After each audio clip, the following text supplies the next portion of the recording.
In today's video, I'm going to teach you how to reset your Wix site and start over. It's important to know right from the beginning that Wix does not have a single factory reset button. So if you are looking for one click that instantly wipes everything and brings your site back to day one, that option doesn't exist. However, there is a simple way to get a clean slate by restoring your site to an earlier version, including the original version from when the site was first created. This is a great option if you want to clear out your current edits and begin again on the same site project, without building a brand new website. To get started, log into your Wix dashboard.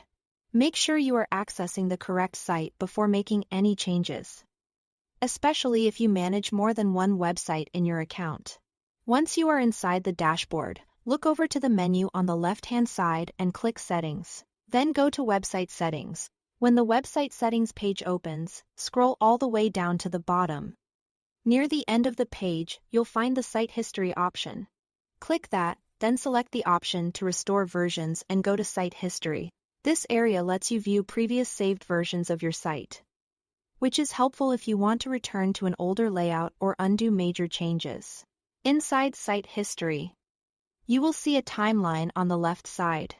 What you want to do here is scroll all the way to the bottom of that timeline until you find the very first entry. This first log should match the original creation date of your site. In other words, this is the earliest available version and usually the closest thing to starting over from scratch on that same Wix project. Before restoring anything, click the arrow icon to preview that version. This is an important step because it lets you confirm that you are selecting the correct version before making the change live. Take a moment to review it carefully. If everything looks right and you are ready to move forward, click Restore. Once the restore is complete, your site will return to that earlier state, giving you a fresh foundation to work from. Just remember that restoring a version replaces your current version, so it's a good idea to be certain before you confirm. That's all to it.